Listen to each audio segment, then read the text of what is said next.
அனைவருக்கும் வணக்கம். அபிராமி பட்டர் அருளிய அபிராமி அந்தாதியில் இன்று நாம் காண இருப்பது 7ஆம் பாடல்.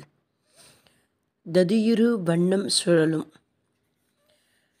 ததியுரு மத்தில் சுழலும் என் ஆவி தளர்விலதோர் கதியுரு வண்ணம் கருது கண்டாய் கமலாலயனும் மதியுரி வேணி மகிழ்நனும் மாலும் வணங்கி என்றும் துதியுரு சேவடியாய் சிந்தூரானன சுந்தரியே. ததியுரு மத்தில் சுழலும் என் ஆவி தளர்விலதோர் கதியுரு வண்ணம் கருது கண்டாய் கமலாலயனும் மதியுரு வேணி மகிழ்நனும் மாலும் வணங்கி என்றும் துதியுரு சேவடியாய் சிந்தூரானன சுந்தரியே. ஒரு தயிரில் மத்தை விட்டு சுழட்டும்போது அது எப்படி அந்த தயிர் அங்கும் இங்கும் சுற்றுமோ அதுபோல் என்னுடைய உயிரானது துன்புறுகிறது, என்னுடைய ஆவி துன்புறுகிறது. அந்த தயிர் தானாக சுழலை, வேறு ஒருத்தர் அந்த மத்தை விட்டு கடையிறதுனால சுற்றுறது. அந்த மாதிரியான மத்து யாருன்னா அதை சுழல செய்வது யார் என்றால் என்னுடைய பழைய வினை, என்னுடைய பூர்வ ஜென்ம கர்மா. அது சுற்றுறதுனால நான் இந்த பிறவியில் சுற்றி கொண்டுள்ளேன். இந்த சில மணி நேரத்தில் கெட்டு போகிற தயிரை கடைவதின் மூலமாக பல நாள் கெடாமல் இருக்கும் வெண்ணெயையும் அதன் மூலமாக பல மாதங்கள் கெடாமல் இருக்கும் நெய்யையும் நம்மால் பெற முடியும். எனவே நம்முடைய பூர்வ ஜென்ம கர்மத்தை நாம் அனுபவித்தே ஆக வேண்டும்.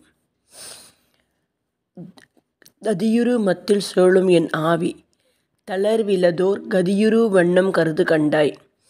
எனக்கு அந்த கதி கிடைப்பதற்கு நீதான் ஒரு வழியை அருள வேண்டும். எனக்காக நீ என்னை காப்பாற்று என்பது போல் எனக்கு இந்த தளர்வில்லதோர் கதியுரு வண்ணம் கருது கண்டாய். எனக்காக நீ பெற்றவள் நீ, அதனால் நீ என்னை காப்பாற்ற வேண்டும் என்று கூறுகிறார்.